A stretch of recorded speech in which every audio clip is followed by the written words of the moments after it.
Good evening. Wow, that's what I get on a Thursday night, is are we all tired? Good evening.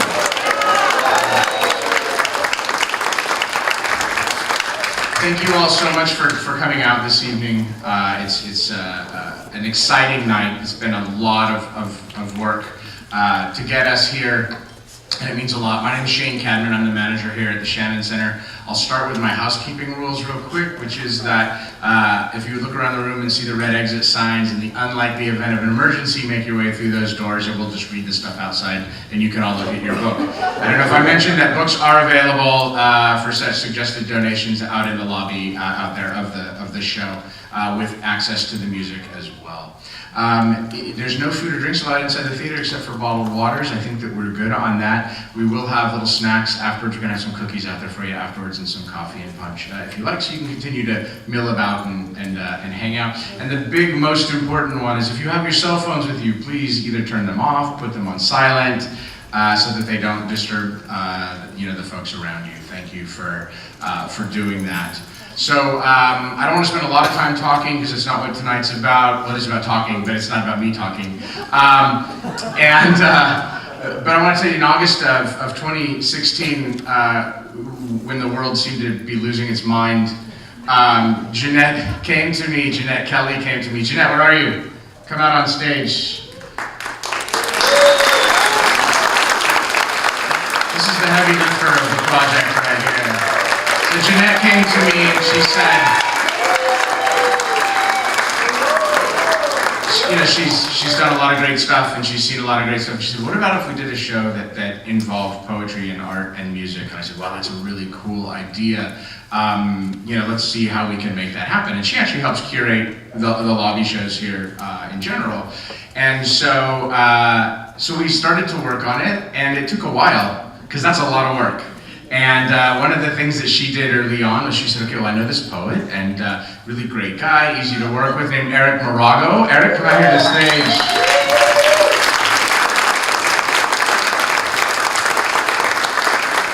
So, as you probably know the whole story, it's in the book, it's out there in the lobby. Jeanette contacted a bunch of artists. We ended up with 13 pieces. Eric contacted 13 poets. I contacted 13 composers, of which we are all one of them, so we each really contacted 12. What you are here to experience tonight is sort of, I don't know if it's the culmination of the event, because it's an ongoing living event, right? So you can experience it in a variety of ways. You've already been here to see the art and the poetry on the walls. You can access the music through your smartphones. You're here to sort of see it all come together, but it will live after this. When the show closes in the lobby, we will be putting the art and the poetry on the website so that you can access it then. But we didn't want to do that yet because we wanted you to experience it this way. So, that is how that works. Again, we'll have a short reception afterwards. Did I miss anything? That's it. No. I've done this before.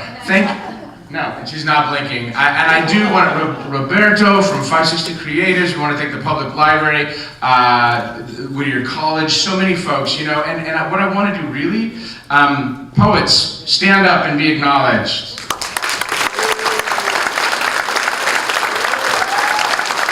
Visual artists, stand up and be acknowledged if you're here. Stay standing, poets. So if you created something there. Composers, stand up and be acknowledged. We couldn't have done this without all of you. This event is about poetry, it's about music, and it's about art, but it's actually not really about any of those things. It's about building bridges between communities. It's about bringing people together in positive, encouraging, loving ways. The world has enough hate and divisiveness. We want to contribute to the other side. That's what changes things, right? So, ladies and gentlemen, without further ado, bridges.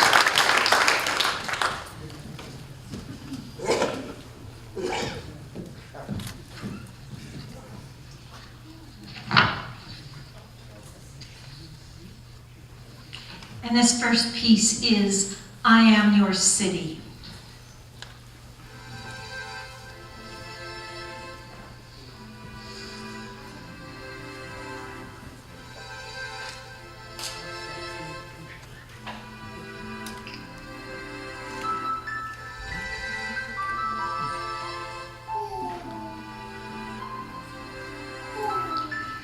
I savor her terraced rooftops, devour her high rises and hotel lobbies. I flavor the main of her dishes with spices from India and Spain. See the spires reminding us of Prague, bay windows of San Francisco, stairwells of London and bridges of Paris. My city of mists and mysteries, beaches and deserts, mountains and flatlands. Let me take you inside me and feed this need for place and belonging. City of twists and turns, delights and fantasies, how you fill me with possibilities and turn me away, empty-handed and half-made, but for the memory of loves whose insights touch mine across your freeway confines, your vast and disjointed burbs. Oh, city of heart-wrench and sky-scrape, of rivers gulching and lakes running dry, I raise my cup to you, filled with the air of reparations. I scoop my spirit up into empty hands, offer myself to what fills me today.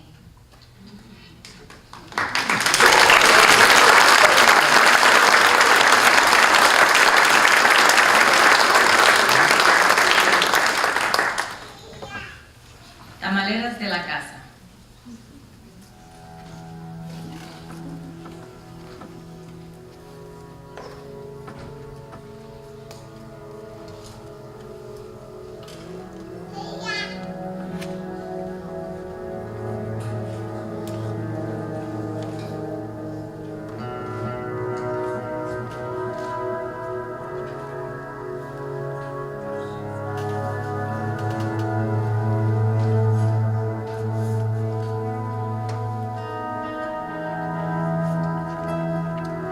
She wasn't the best cook, like the other grandmothers my friends boasted about during double Dutch tournaments. In the mornings, mi abuela makes the best flour tortillas and wraps scrambled eggs and chorizo around them. It's my breakfast present, she says.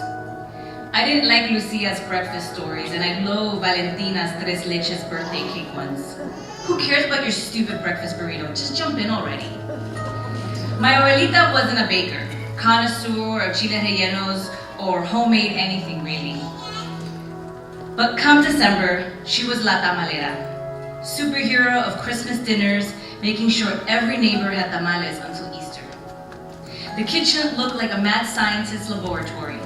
She was Victor and I was her Igor, bringing her soaked corn husks, cutting straight to the exact measurement. Every December, I would ask her for the recipe, and every December, she would respond the same. One day you will have your great Aunt Dolores' recipe, but today isn't the day. Now get me some green chiles. I begged and whined, but she was stubborn like the dull scissors I had to use. The recipe was to be my inheritance. We didn't have fancy earrings or priceless jewels, no wills, executors, or estates to bequeath like in the telenovelas. How long before we take them out of the pot? It's a process, querida. Paciencia, paciencia. When we threw orchids into a September ground, I finally realized she wasn't just talking about tamales those Decembers.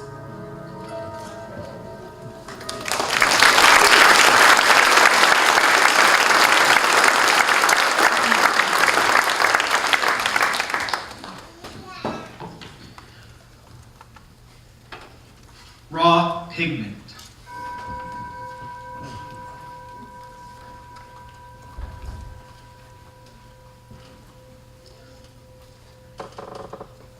When I was Claude Monet, I had the wrong year. In fact, I was off by 50. The sun was in my eyes and the wind had dropped by to complete the feeling of being out. I remember having to keep my head stuck on with postage stamps, with rainbow stickers, the labels from apples. Ever have your best thought blown down the path ahead of you? Ever have to fetch it from a lily pond? Under the circumstances, I think I did fine. What no one tells you, what they never prepare you for, is how they talk in their sleep. Lilies, I mean. Some of the worst advice I've ever taken. You're sleeping too hard. Try to be the bee you want to see in the world. Don't trust a clock you haven't looked at in a while. It's like you have to lose everything yourself. They don't just give typhoid to anybody. You have to join an army or maybe eat one. When does a house become a ruin anyway? I mean, how ruined does it have to be? Or does ruin simply mean you can't hang pictures? That it's finally safe to build a fire in the floor? Safe again. Back in the day, or rather back in the night, we did it all the time. I miss the closeness of the dark. Everyone hunkered down as if to keep it from burning. I miss the soft masks of peonies blinking. As long as we waited, the roof never came back. Only afterward, when I was dead and pushing up galleries, did I realize the sky is a different flower every day. To behold night is to be closed inside that flower, and to sleep is to become the seed of the next. You're welcome to stay over if you like. Take the bed. I'm going to paint for a while. Tomorrow we'll have coffee and see who we are. Don't try to guess. Don't surprise the ruin. Let it come, like honey or turpentine. You're wading into an old photograph. You're deeper. You're deeper. You're down.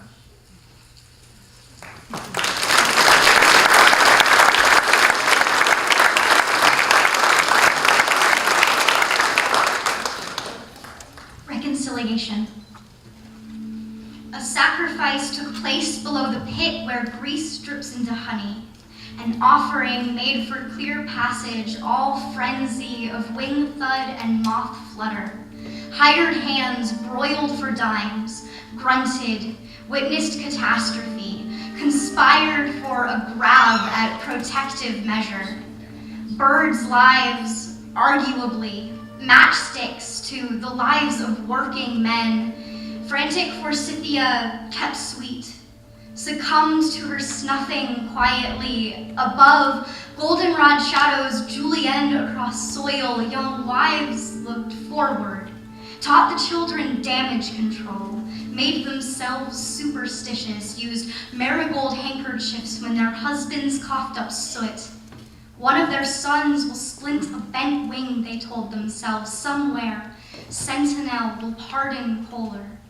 Reconciliation will be reached, and no one will know it.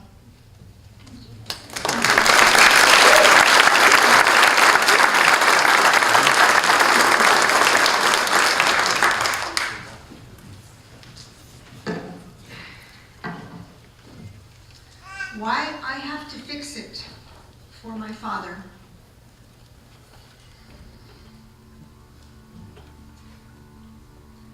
When I lost you, this is what I lost. The way your spatulate fingers listened along the side of an animal, your eyes watching their eyes, the tiny motions of their ears, all the ways they talked of pain to you until you knew as much as they could tell and brought out your instruments, hot water and disinfectant. For instance, that day when you were 30 and I was 5 and the farmer waiting, a window let meadow sun into the barn, the cement floor grooved and damp under my kids. "Haywire," you said. I carried the glass autoclave like chalice, clamps scalpel, needles, suture, packets of wadding chiming in blue water. You could fix anything, I knew.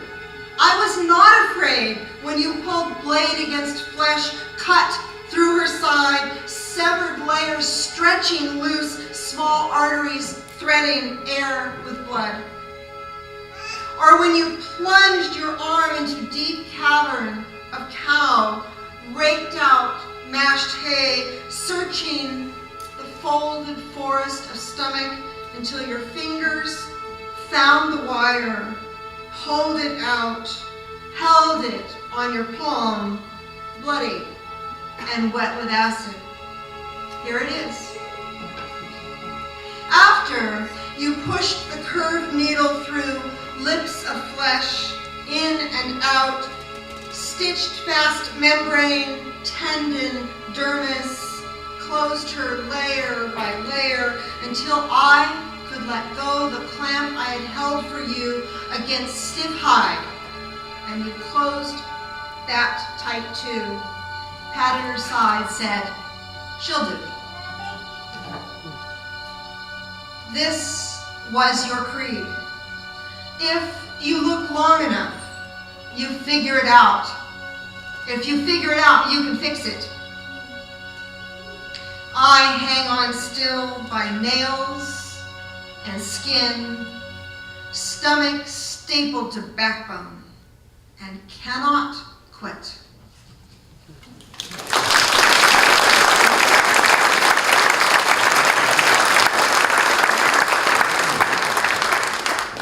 Headlines, heartbeats.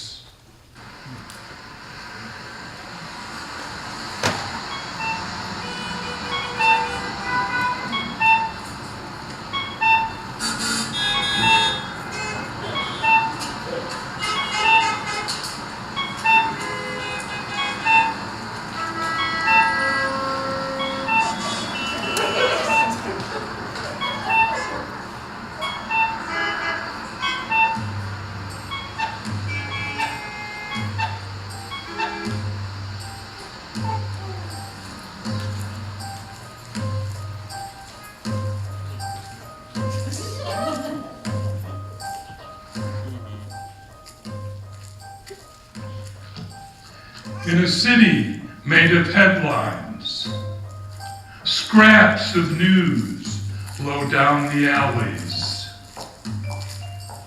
We read different pieces of the same story in different languages. Puzzle over separate meaning of the same mysteries.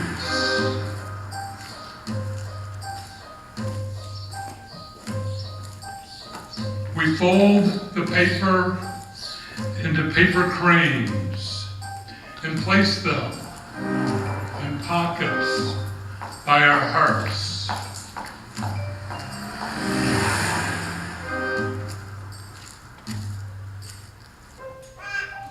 Our human pulse beats to the same rhythm.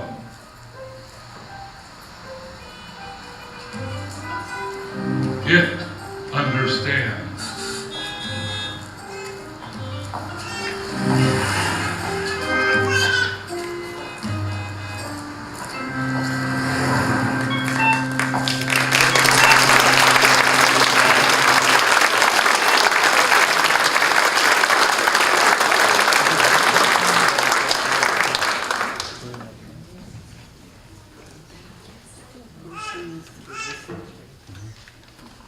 Facts about whales they don't teach you in marine biology.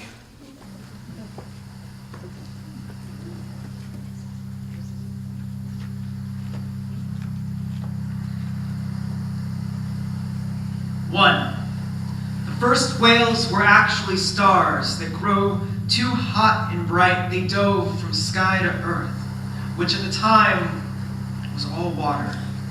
They intended to return after a brief break from weightlessness, but came to love the ebb and flow of their new home.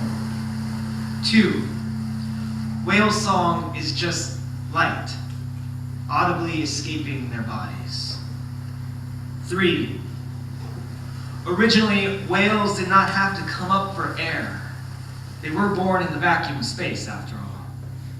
It wasn't until the moon and one fell madly in love did it and all its future kind climb to the surface routinely to flirt and dance among wave and ripple.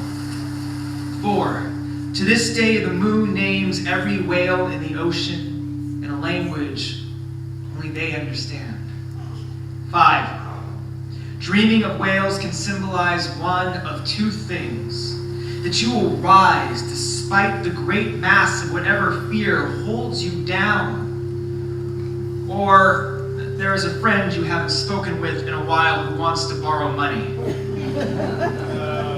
If the whale is swimming in reverse, then it is the latter. 6, a group of whales are mistakenly called a pod. Rather, they should be known as a constellation like their cousins above. 7, should you ever be lucky enough to touch a whale in the wild, you will notice your palms glowing afterwards, and how your hands will develop the ability to hear the ocean breathe no matter how far inland you are. 8, while the universe expands, and the distance between them and the heavens appears to grow with each passing moment, all whales understand space is just an illusion. They see the invisible lines connecting us all, like the string between two tin cans stretched across a neighborhood street, a child's ear pressed to one, a mouth to the other.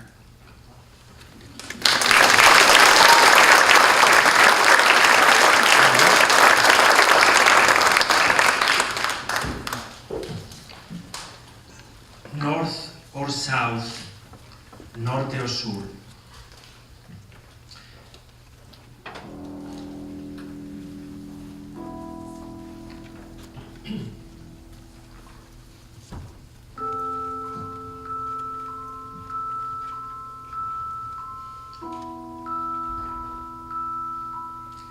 You are on the other side. No, tú estás en el otro lado. A blind river without name, un río ciego sin nombre, flows with outstretched arms, like a somnambulist, como un sonámbulo. When the river finds an edge, it becomes waterfall, underground current, corriente subterránea, it becomes clouds. La lluvia derrite los contornos, north and south, norte y sur. La lluvia derrite los contornos, it becomes clouds, corriente subterránea, underground current, it becomes waterfall when the river finds an edge, como un sonámbulo, like a somnambulist, flows with outstretched arms, un río ciego, sin nombre, a blind river without name. No, tú estás en el otro lado. You are on the other side, north or south, norte o sur.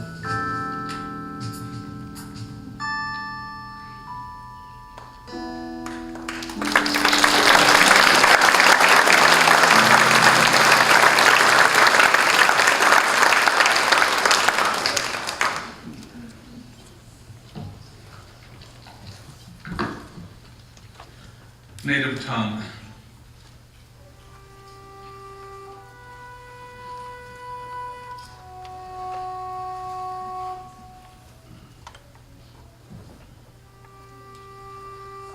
I used to fold your insults inside my pocket like origami bigotry. But the words grew heavy, and I came to realize Language is a war. Look at the way we create enemies out of human beings. All we have to do is change the shape of a word.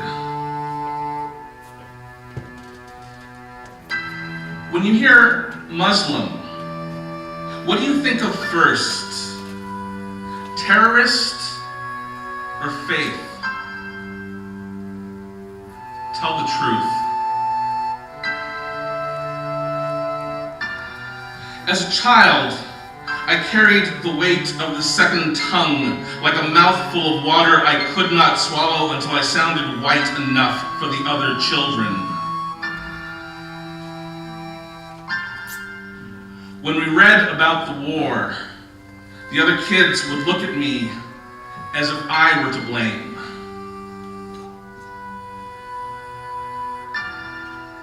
I asked my father what the word foreigner meant, and he pointed at his chest. Even now, I close my eyes and think of words like American or belong, and can't picture anyone who looks like me.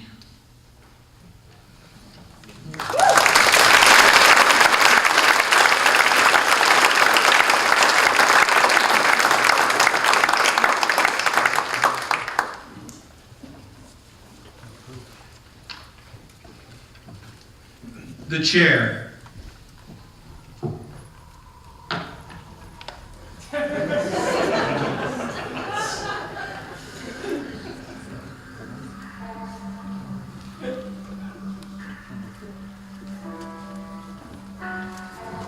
Another poet's chair is empty, like the clothing the poet used to wear, like the place at the table where Betty, John, Ed, and Kat, and Jack once sat. It's beginning to happen to poets I've known for years. We grow old and we start shrinking.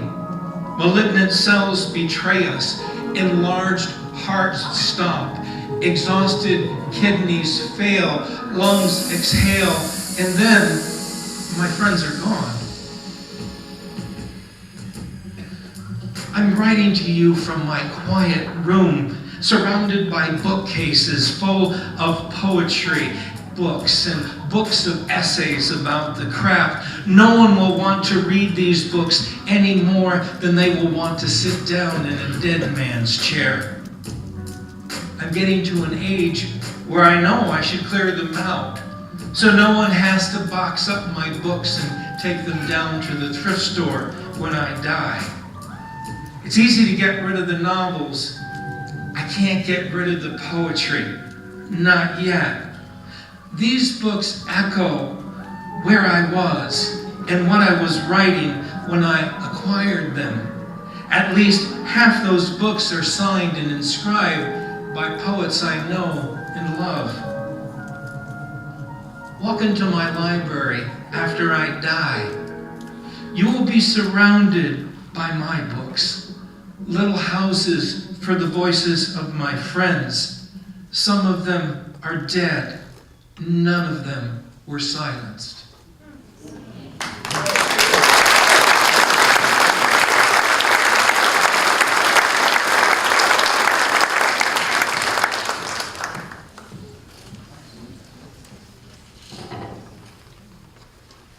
Box of Ashes.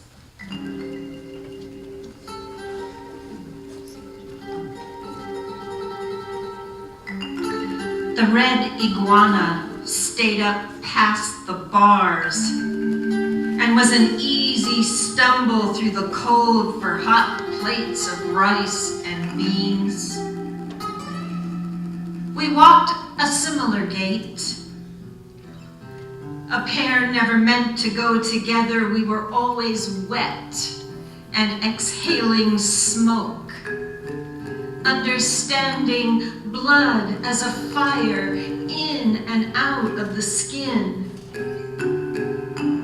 These were not years with any future. Hours belonged only to the hour. The letter I wrote with my finger and flood from your broken lip, do you keep it past that night? Your tooth I've carried across 2 states and 20 years. Winters thaw, and all the piss used to burn in the snow, we were here, is lost. The gold of youth guttered. Sometimes I'd put your punched out molar in my mouth and call it kissing.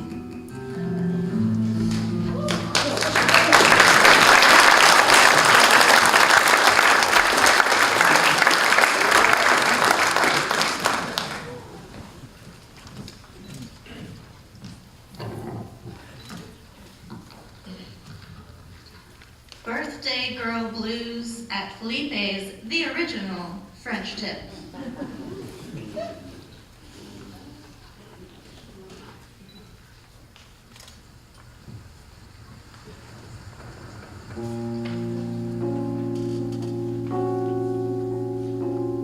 Happy birthday! My sister, newly sober, lifts her coffee cup. No sarcasm detected. Still, I want to tear the birthday greetings off the wall, stomp the fast deflating mylar balloons, rip the cardboard tiara from my head. Instead, I bite my tongue, toy with my pie. Remember your 21st? Right here, baby. My sister pounds the table. Glitter stars jump and scatter, mingle with the sawdust on the floor. If you told me then I'd be here now, I'd have called you a liar. If you told me then she'd be here with me, I'd have shot myself. I stare at the 2 empty seats at the table, coffee cups untouched. I swear on Mom's grave I invited them, my sister says. I don't know who she's talking about. It's closing time. Ours, the only unbussed table. Crusts abandoned on our plates, the au jus cold in the bowl. My sister could almost pass for 20 in this light. Then to now is a blur, a stumble, a montage of our regrets. My sister reaches across the table, but I won't take her hand. Too much water under the bridge. She smiles at me like she loves me. 40 sucks any way you cut it, my sister says. Night spills through the diner windows, blocking out the future, closing in on the past. I see my sister's fat reflection. I'm afraid to look at my own.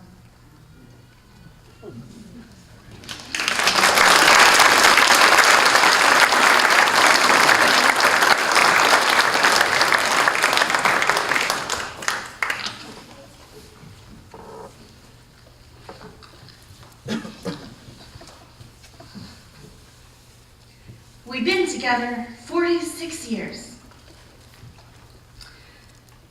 I'm preparing for grief already as I fill the cup of my lover's collarbone with a kiss. Pressure of time keeping the band at play, accordion grumbling questions. Today, maybe melancholy, tomorrow, exuberant. Yesterday, I lost a friend and the polka slowly faded, bodies exiting the ballroom, spent. Marriage at 66, the man says. Well, we're too tired to do anything else. He sits in my back seat as I drive him home. Richard, possesses a stubborn optimism. Post-stroke, 6 kids, all artists. I wanted them to be doctors and lawyers. He reveals he's always been a musician. I confess a lingering doubt, and the car ride hums a long, deep melody. People give up because they're impatient. You just can't always know right away. He tips me with a nod, persistent smile leading him back to his own world, bridge between us lifted. I always knew trust to be so flammable. Window subtly half cracked. I've never lived without an escape route. Your hands at my ear are an ocean. A friend once told me love is less a drowning, more a leaning back at the edge of a shore, toes embracing current. I imagine looking up at stars. At night, your breath is a ticking wave, each of us a home of bones. I anticipate death like a celebration, palm resting on crest of shoulder in the lull and sway of a shadowy waltz, soft wail of strings drawing the moon down.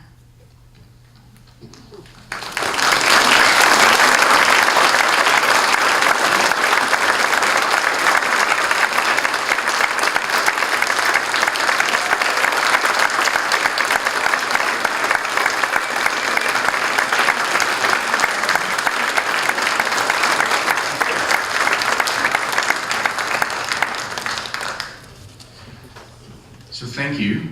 Once again, poets, please stand. Composers, stand. Artists, stand. Be recognized.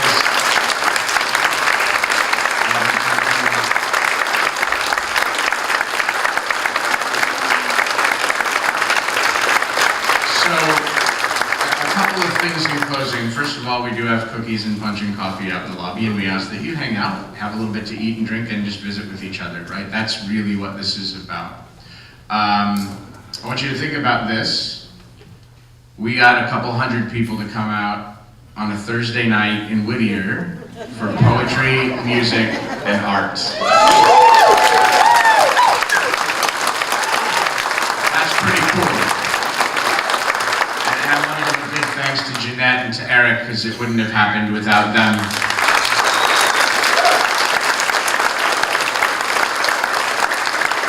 I also want you to realize that as a result of this project, 13 new pieces of visual art were made, and 13 new poems were made, and 13 new pieces of music were made. That new work is still being made, and is being made every day, and we need to encourage that and foster that and support that, and you all are. So I thank you very much. Eric's got his table out there with books from Moontide Press. There are copies of the chapbook program still out there for a suggested donation of $10, but that's your call. If you just want one, you can have it. If you want to do 1,000, that's fine too. Thank you all so much for coming out tonight. Please stick around and visit with the artists. I know that they'd love to speak with you. Thank you.